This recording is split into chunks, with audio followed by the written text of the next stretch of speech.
This is Women Who Build Empires, a podcast celebrating women entrepreneurs and thought leaders who are turning the tables on outdated old school belief systems and building business empires that align with who they are, how they work, and how they are leaving a lasting legacy. And I'm your host, Emmy Kirshner, serial entrepreneur, investor, and business consultant for ambitious women entrepreneurs who are boldly taking their business to the next level. In each episode, you're going to get to know the women who are unafraid to put it all on the line as they share the stories of how both success and failure have helped them become incredible CEOs. Hey, Empresses. On today's show, I have one of Canada's leading experts in brand building and communications, Almira Bardai. She has spent the last 2 decades creating powerful narratives for both domestic and global brands, including Flight Centre, Granville Island Brewery, Nike, Best Buy, Future Shop, Molson, and TELUS. She currently works with high-growth companies and CEOs strategically building their brand, PR, and communications. I had so much fun talking to Almira, and we covered a ton during this episode. A few of the highlights that I want to share with you that we talked about are why it's more important than ever that we as women entrepreneurs truly claim our power.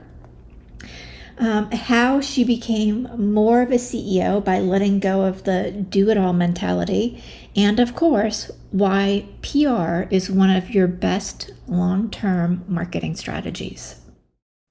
Almira, welcome to Women Who Build Empires. I'm really excited to have you on the show, not only because you're one of the leading PR experts in Canada, you have such a warm heart and energy. And for me, that's such an asset in business building. So welcome to the show and share with everybody a little bit about who you are. So first of all, thank you for having me. And I felt such a connection when we had our original call. So super happy to be here and hope to be of service to you and to your listeners. Yeah. So I've been in the PR industry for 25 years. And it's like, you get that like piece of your heart that you're like, where's 25 years gone? How did I manage? Wow, it's already been like such a long time. Anyways. And then I ended up as an accidental entrepreneur, but I've been an entrepreneur since almost 20 years now. So almost as long as my career in PR. And I've ended up running PR agencies. So typical, been in PR and then extended to do consulting. I had a small consultancy, which I then merged with my business partner at the time. And we grew it into one of North America's largest PR and social media agencies. I did an exit in 2018 and now have a nimbler, smaller firm in doing more business brand building, working with entrepreneurs and C-suite at a top level, as well as managing their communications, their brand building, and their executive thought leadership. And then I also coach women as well, working with women to grow their businesses to 6 and multi-6 figures, as well as grow their visibility. I do believe that as you grow and scale the business, women need to be more visible, but then if you do them together, they just feed off of each other to grow the business and grow your visibility at the same time. So yeah. Yeah, absolutely. So why build a smaller agency? Like what was the catalyst for that? So building a big agency was so much fun. And, we went from having our one office in Vancouver. And originally, actually, what happened is that we decided to merge our small consultancies. And we kind of, looked at each other and it was like, we had this conversation one day is like, what do you love about running your business and what do you hate? And I'm actually an introvert. So I didn't love the biz dev. And I knew I had to grow if I wanted to continue further with the business that I had. But she said she wants to do biz dev and I love to run the clients and run the business.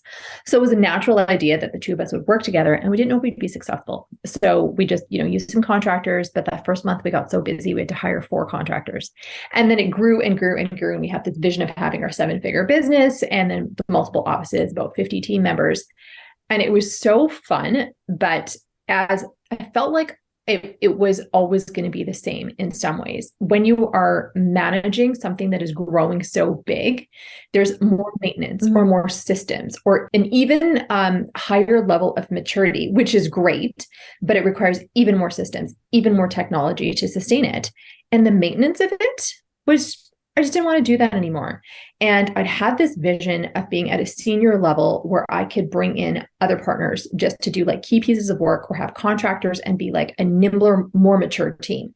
And as much as I also love mentoring, especially, with younger people and getting into the industry, and like I look at the agencies in Canada and I've literally trained half the people here, and it's so cool to see where they are in their careers.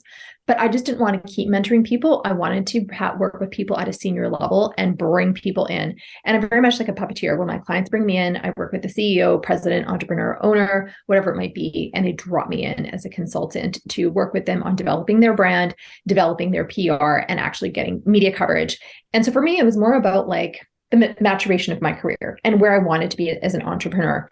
And even just simple things about like, I want to bring in all the partners and get referral fees. I didn't want my income just to be based on what my employees can do or having to mentor somebody or having to grow it. I wanted it to be different. And like I said, it was just kind of this dream about, I would just love to have this senior level group of people and we pull in people and we work where need be. And I'm the puppeteer. And so that's exactly what I've done. Cool. So it feels a little bit, to me at least, a little more boutique then. Yeah, we were boutique anyways with the other business, but this is really boutique. Okay. And who do you love working with? Like, who's your favorite person to work with? Funny enough, on my agency side, it's all men. And I think it's because, it's actually not women. And I think it's because they just like I'm just going to get this done style. Women tend to ask a lot more questions, which is fine. But I just do enjoy being like dropped in and sorting it out and fixing it. And also it's just like, I know what I'm doing. It's cool. Half of them, they're like, we have no idea what you're actually doing, but you deliver results. And I just think it's really fun to be in that arena. Humorously enough, my own team is all women because I do find that women are like really nimble, multitask, do all those things that we need, but all the clients are all men. And it's so funny. But I think it's my style that it naturally gravitates me. But then also by virtue of budgets, I think is one reason how I end up having more men as clients. Naturally, what we've seen in the world is that male entrepreneurs do often have the budget to hire a PR person, or they've got a bigger company or the president. Yeah. So I think that's a factor of what it has to do is just the nature of where our world currently is. And it makes me sad, but we're at where we're at. It makes me really sad too. And I have hope because I feel like women are really coming into the forefront, particularly in entrepreneurship, but the numbers are still telling, I think, the true story of women take longer to grow businesses, like their revenues to grow. And in general, private, I'm going to say small businesses earn about half of what male-led businesses earn in revenue. Even though female-owned businesses are the most stable, we've seen the venture capitalist numbers, right? Is that there are, when it's recognized that women are actually very strong leaders, female entrepreneurs have better performing companies, we're better in yeah. I mean, it's still not there. And I think also women perhaps naturally been more led down like the corporate career path that's safer and not necessarily had entrepreneurship as a vision or a thought for themselves. But now that we can really see that you grow your own destiny, you build your own dreams through entrepreneurship, seeing more and more women doing that as well. So it's really exciting to see it happening. And like I said, on my coaching business, I work with female entrepreneurs to grow and scale their business. It's very, very cool to see the successes that they're having. But definitely one of the things is that they don't realize what experts they are. One of my clients, she's a digital marketer, and she's specifically focused on the South Asian community here in Canada. And she literally started the industry. And until we started working together, she realized her expertise, but she didn't own it. She didn't claim it. She didn't actually say it that she'd started it. Women, again, going back to the point about minimizing when we talked about before, is just like, oh yeah, I own a digital marketing company, as opposed to I started this. I'm a pioneer in the industry. Claiming your power. That's not necessarily something that women have done or are also comfortable with. We've been taught to fit in, to collaborate. We're not taught to stand out. We're not taught to say, I am the leader of this. And yet there's so many women who are the leaders of big things. Yeah. I mean, for me too, like growing up, it was, you were to be seen and not heard. Yeah. Like, I mean, that was told to me, never mind just the general unconscious kind of conditioning. And to break out of that, I'm going to say it was challenging, but it's interesting too, because there's so many different levels that I've seen it show up over the years. And I think that's still pretty pervasive, even though I think a lot of younger women are much more bold than my generation. I love it. One of my social media girls, I shouldn't say girls, social media women, young women, she is a life coach at 25. And it's like, there's a whole generation of badass women out there now where everybody has a life coach. And I love it. And like, there's apps for life coaching and stuff, all the stuff that we didn't have. And I love it. Mm-hmm. But yet on the flip side of it, I also seeing women dealing with the not being picked, not being chosen. You know, I think we all have those stories about like, well, I didn't get picked for this club or this friend. There's still a lot of like wounds out there that everybody's clearing up, but then it tends to translate into business because not realizing their importance, their expertise. And then of course that layers into so many things like charging your worth or, you know, going for that big account. It still continues to play it out, but it's life. If things will always come up, I get it. But these are the trends or the patterns that I'm seeing when working with my female clients. Yeah. And do you see them transition? Because I have this experience where when they start seeing some of the results and they're showing up a little bit differently and they really start like owning their value, it's like this aha light bulb moment. And that's when everything explodes for them too. Yeah. Yeah. Literally, this was my client, the digital marketing client. She's literally been sending messages. She's like, all the work that we have done. So my program is a 6-week program. We spend the first 3 weeks looking at the business and the second sessions, 3 weeks looking at the PR side of it, elevating their thought leadership. And so her first messages coming to me for the new year have already been about like, it's all showing up. I just needed to get clear in myself. But then I needed to have the energy and the confidence to project it because then it comes in, right? I mean, we're all dealing with choosing to have the divine feminine way of attracting, and it's attraction marketing. But you need to believe it first. Mm-hmm. You need to feel it first. And then you start to see the results. And it really is quite crazy. Yeah, I love that too, because when you get into that flow and that momentum, things come into you from like out of left field. Absolutely. Yeah. Unexpected, random, amazing things.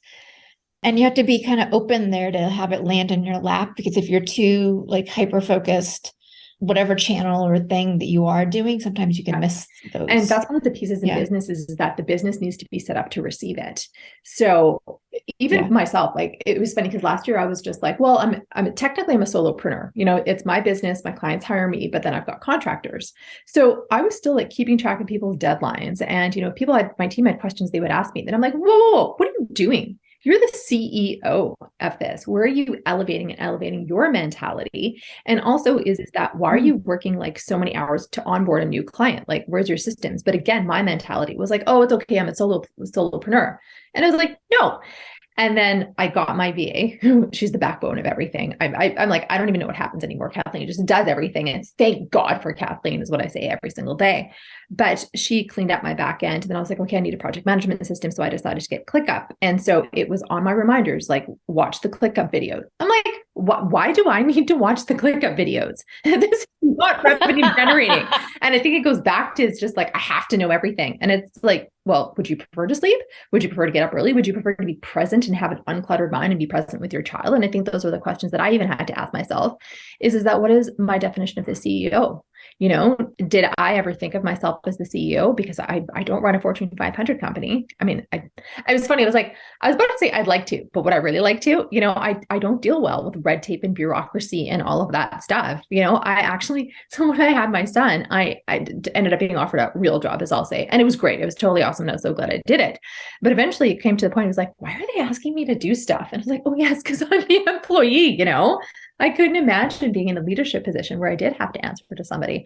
But going back to it is that I do believe that in business, we should all be embracing our CEO energy. But also, what does that mean? What does it mean for the duties and the roles that we take? Because again, I'm not just the business owner, going back to how women minimize. I'm the CEO. I'm the CEO and the creator of my destiny. So what does it mean that I do? Yeah. Yeah. So how do you define being a CEO then? My role is to have oversight and to be the strategist, the business owner, and to have that bird's eye view. And then one key thing though, and what I do with mine is that my clients do hire me for me. So like in terms of like it's funny, I was about to be like, well, I don't want to be boastful, but they hire me for my brilliance. They hire me because they see that spark in. I've got the clarity in there. I'm all about human design right now, and I'm a projector. And so I'm literally, my gift in life is to have clarity about other people's businesses. And so they hire me for that, to be able to do the marketing and PR activities that will turn the needle for them. And so my job is, how do I set myself up to get all of the support to be in my zone of genius, and why my clients hire me? So they hire me for me, but then they also hire me because I'm great at client relations. So amongst those two things, as well as running the business, because this is my empire, went back to women who run empires here. If this is my empire, right, what is my actual role in the business? So what does that mean to then be a CEO? And it's like, I know that if my energy is drained, then I'm not going to be great with client relations. So what does that mean? And so how do I set up the back end of my life? It's a domino effect. Or what is it that I set up in my business? And one thing that I learned, so in the agency, actually, I've got quite a few legit cryptocurrency clients. And one day, Elon Musk had tweeted about Bitcoin, but I was driving to daycare. And so I didn't know about this until I get back, and like everything is exploding about crypto and Bitcoin and stuff like this. And we should have been doing media interviews for my client. But I was like, I literally can't be in two places at once. Like I can't be watching my phone and doing this. And so that's when I actually built better systems into my business. So now first thing in the morning, like I've got somebody monitoring the news, and we're very specific, and we have a reactive strategy and things like that. Because again, my mentality was like, oh, I'm a solopreneur, I can do all these things. It's like, no, this is not. You have to change your mentality, and you also need to change your systems and processes to be able to catch all the business and to effectively deliver. So that was a wake up call to me. And I was like, every morning I'd be like, oh, what is Elon saying this morning? Which is a neat problem to have, right? What is Elon saying this morning? Yeah. But it was like, wow, that was a wake up call about what I didn't have in my business, or how is it that if I choose to be this most present mother, what does that mean for my business and my systems that I need to have to be able to carry this all off well? Yeah. And I love everything that you're saying, because you're not just like, oh, well, I'm just going to do all this stuff myself. Because I can't. Create systems. Right. Because then you're just bogged down, and you're not getting anywhere. Mental clutter, and always feeling like the feeling of always being behind. I don't like that feeling. I just like to get things done. But my problem is that because I like to get things done, I'm not necessarily digging deeper. I can tend to operate very much at surface level. But even if I do that, I'm still getting asked so many questions back. So it was really simple, as like for my team, whenever we have team meetings, I record it with Zoom, and then I've auto transcripts. So then like everything is date stamped. They know when to check everything, and they don't have to ask me questions. And so I get my time back. Because for me, and like an exploration, was funny. A few years ago, I went to a winter solstice, and we pulled oracle cards, and mine was abundance. So in my head, it was like, oh, it's money. But abundance is more than that, like it's time wealth. What does time wealth, what is experience to me? It's not just about money. And I think, as we've all seen, I'm so sick to death talking about COVID, but like COVID is elevated, and it's changed how we think. So again, it's not just about money. It's about time. It's about abundance. It's about mindset. And in taking a reflection back at my life, it was like, am I really running it or having it the way that I thought it would be? Or what is my business actually fueling? Because if my business is doing really well, but I just have no time, like that's just an absolute disconnect. So where am I prioritizing, and where am I also cleaning up my side of the street? I think that was a big one, is that I can talk really well, and I can talk a really good game, but I really had to take a deep look at my back end to really walk that talk, because I wasn't, because I wasn't in CEO energy, and I can't explain it. I thought I was, but again, when I'm taking off my boxes, I'm like, wow, there's a lot of sloppiness there, and I'm the one who's responsible for the sloppiness. So now let's clean it up. Amazing. Did you watch the ClickUp video? No, I didn't. It was literally on. So I love Siri for all the reminders, because it's not possible that I can remind myself of everything, right? So it's even just like, take this to daycare. So it's always like, putting Siri reminders in. But I think for 2 weeks, it was watch ClickUp videos, watch ClickUp videos, watch ClickUp videos. And then I was like, no. And it was so empowering to delete it and be like, that's Kathleen's job. It's not mine. And also, Kathleen doesn't deserve that I micromanage her. She doesn't need me to watch the videos. Kathleen is hired to do her job, and she's killer at it. She'd clean up my back end in a month, but it is her job. It is none of my business to be stepping in there and even just like asking the questions. If I have any questions, we leave each other WhatsApp voice notes. Super great. We don't have Voxer in Canada. We just use WhatsApp voice notes. But it's not my job to interfere in Kathleen's job. And by doing all that stuff, and even if it's just a silly question, when I'm wasting her time, I could always Google it, but it's disempowering her. It's not empowering her to do her job well when I've got silly questions. Yeah. I like to have like a general knowledge of how all the things work, but like the detailed knowledge of how the project management system works. No. Let me know what I need to do. That's exactly my job. Yeah. And it's funny because I talk to a lot of entrepreneurs, and their presidents tell them to stay out of it. They're just like, you come in with big shiny spoon ideas that actually don't necessarily work. And so the president ended up actually like creating, systems around the entrepreneur and like all of the excitement and energy that we have, because sometimes we just need to be contained, right? And so for them, there is the excited person, and then there's the implementer, right? And so it was like, you're actually causing chaos in the business when you do this. So it was like, let's have a conversation about all of your ideas, or even just things that you want to see. And because the presidents would realize that there's value in what the entrepreneur has to say. And obviously they own the business, but there's value in those nuggets 100%. But how do we actually then stop like jumping around, changing priorities and stuff, and are able to manage all of your excitement and all of the things that you want to do? So it's more effective for the business, because sometimes we're our own worst enemies. Yeah. I think most of us generate ideas as entrepreneurs very quickly. And then I know in my head, and I've gotten much better about this, it's like, oh, I want to do all these things all at once. Yeah. And you're just like, yeah. And then none of them happen. So it's like picking and choosing. I remember, gosh, in your 30s when you used to do these things, but like one of my girlfriends and I were accountability partners. And so we would meet every couple of weeks and we'd have coffee and we'd look at our list of everything we wanted to achieve. And she said, Almira, do you ever feel like you actually want to achieve something? Like, what are you talking about? I'm achieving a lot. She's like, you're not completing anything. She's like, you have like anywhere from 6 to 15 projects on this. And also like, where does your personal life fit in? And I was like, oh no, it's fine. It's fine. But I really, truly thought that I was actually accomplishing something, but I wasn't. It would take me months to accomplish all of these things.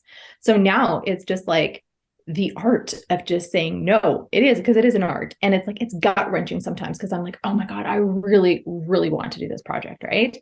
But you're just like, no. And I think motherhood forced me to do it, because you have the chance to be present and to hold your baby.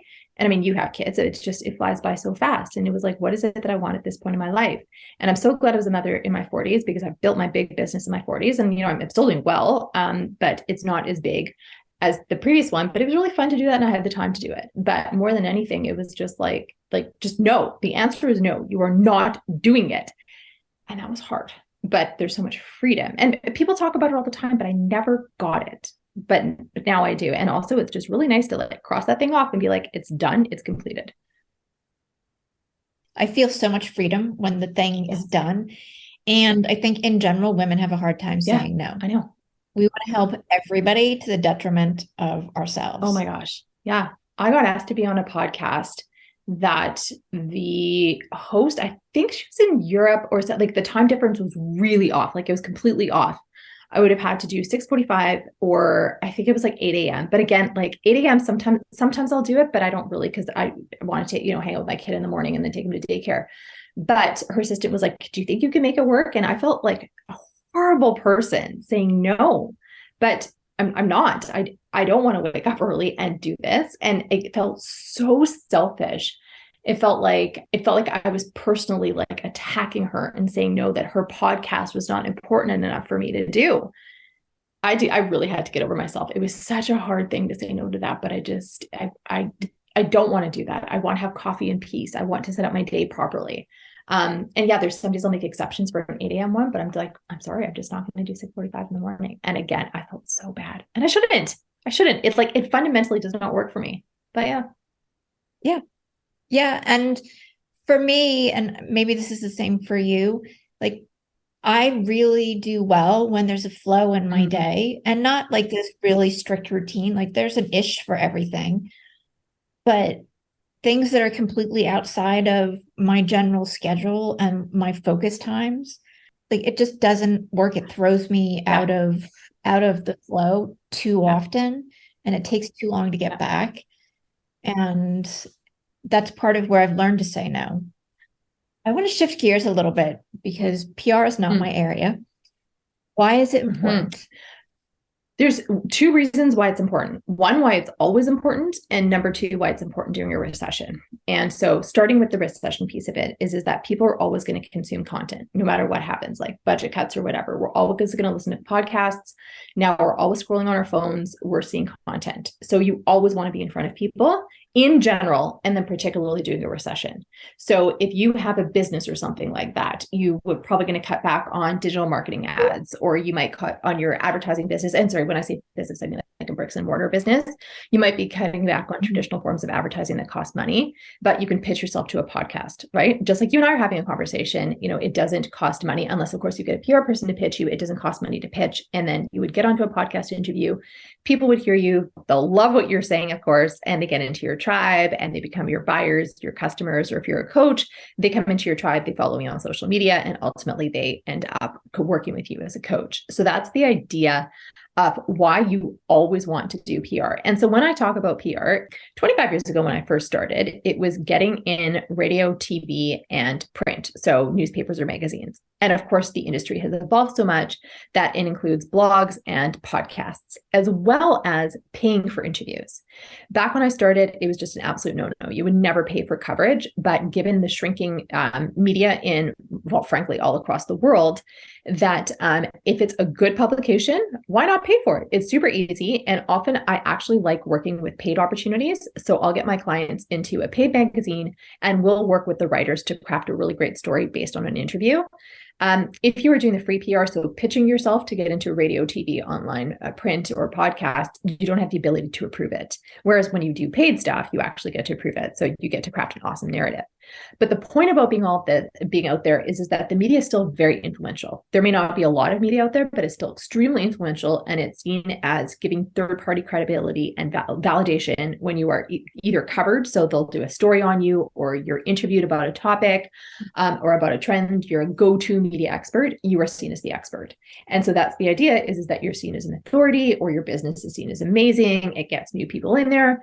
And it's a huge piece of brand awareness. Oftentimes it becomes something that can lead directly to sales, but not always. I mean, just again, the nature of the media. And sometimes social media or digital ads have more power to bring in actual customers. But the idea is that it increases your profile, brings more people into your world.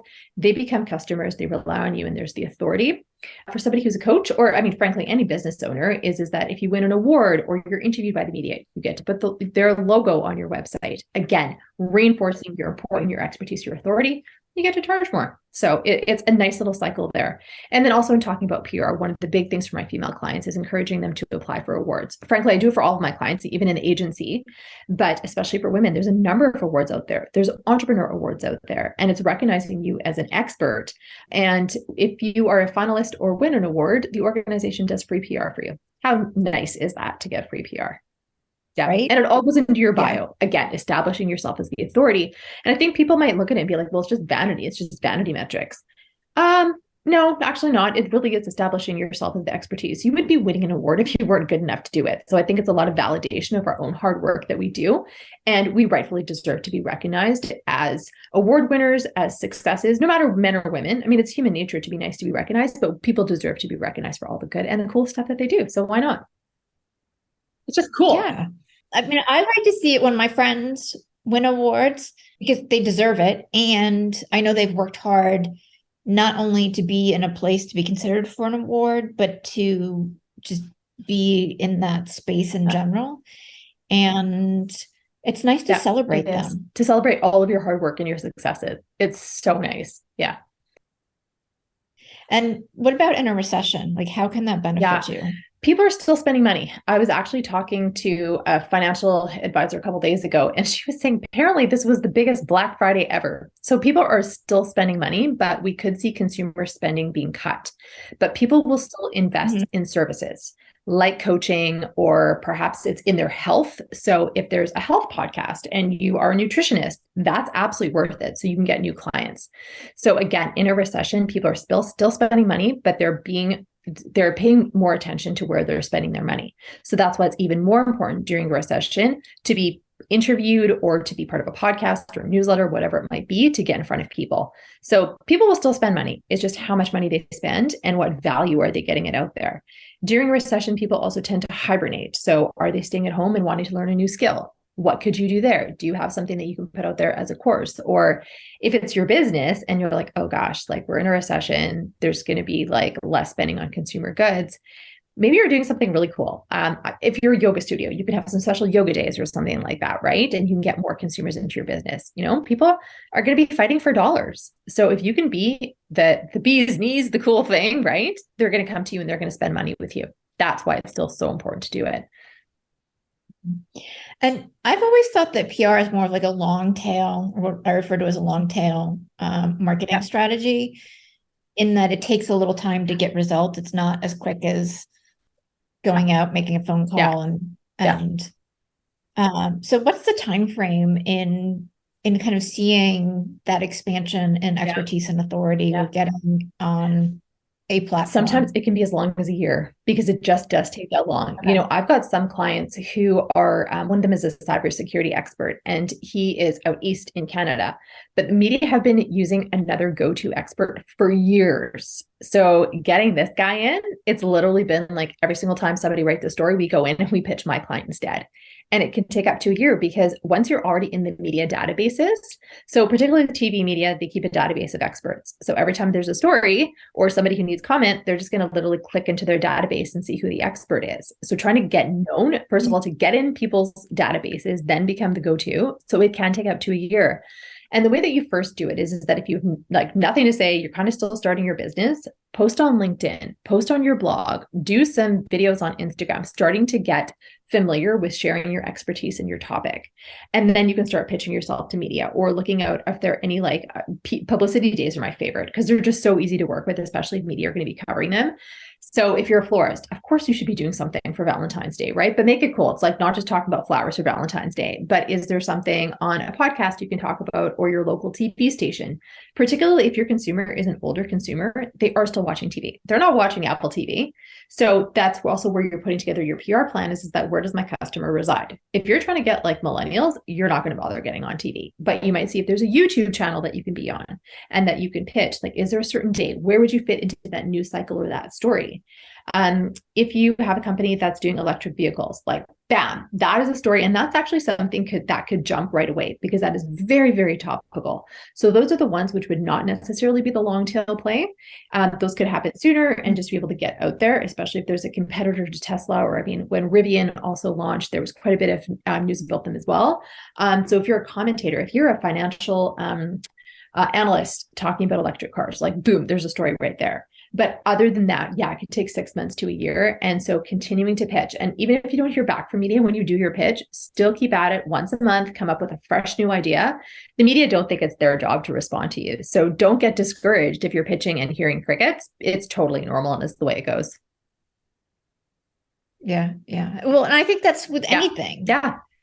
Right. Like people don't have time to respond to every single thing. Sometimes and I know, I mean, at least from the pitches I get with podcast guests, like sometimes I would love to have somebody on, but I'm booked out for so long, it's not even worth it. Come up with fresh new ideas. That's the big one is that, you as the podcast host, I'm sure you have so much to do that you want to be pitched on a fresh topic. Like give me ideas.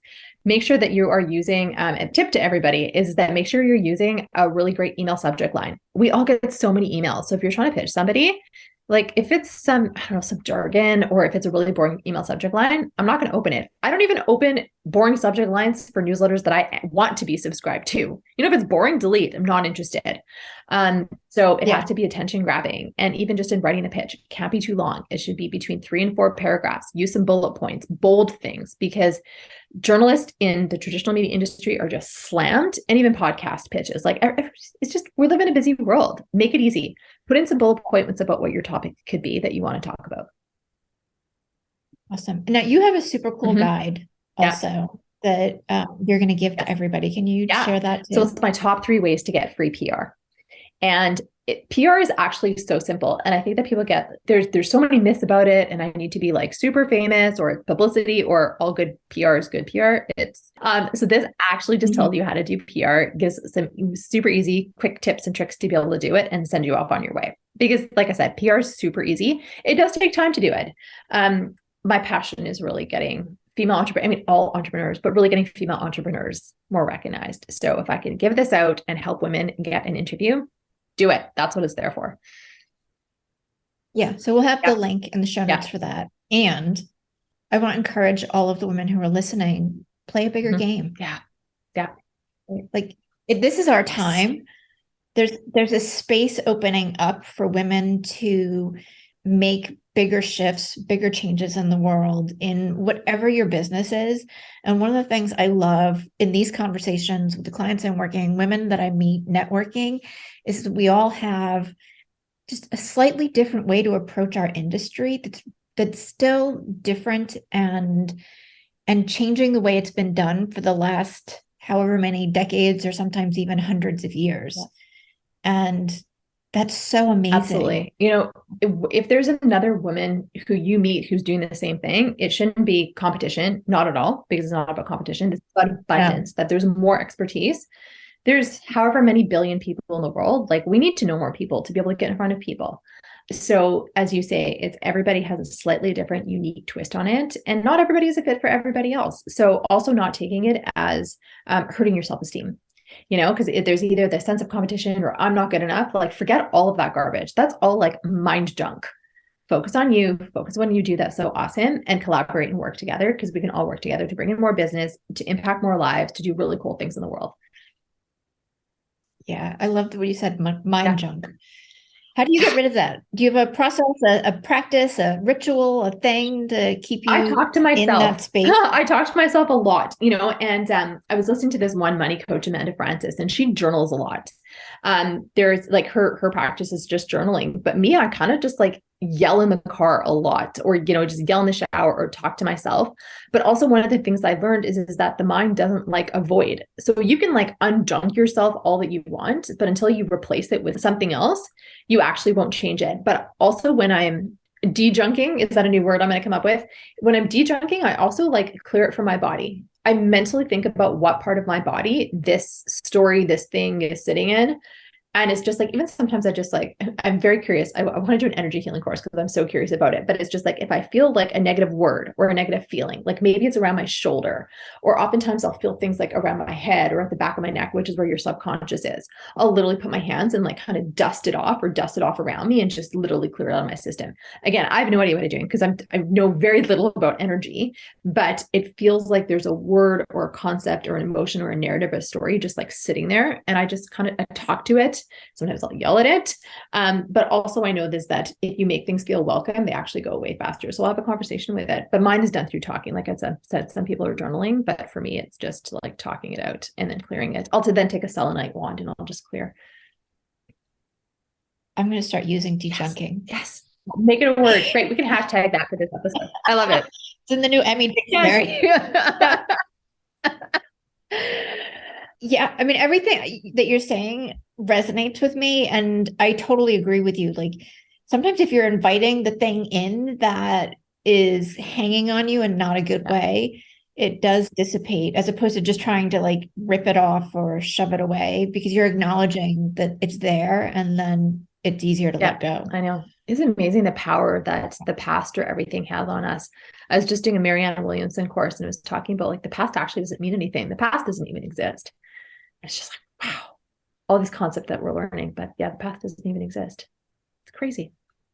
Yeah, it's gone. It's disappeared. I know, but it has so much power on us. But again, going back to the mind doesn't like a void. It's because we don't know what the future looks like. So we hang on to the past, but it's about the present, right? So much learning. Yeah.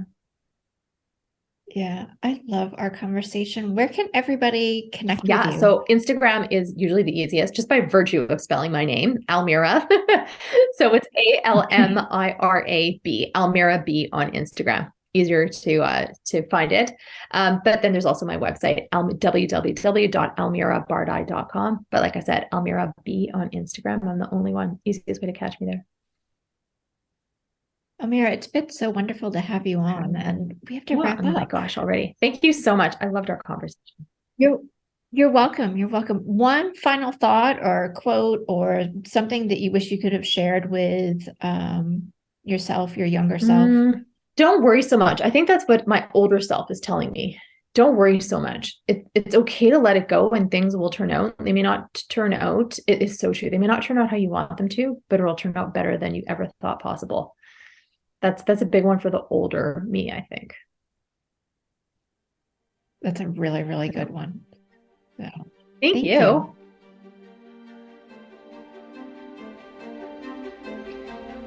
It's my hope that you find at least one nugget of value in each episode of Women Who Build Empires. And if that's true, please follow and share Women Who Build Empires with your friends and leave a review on Apple Podcast.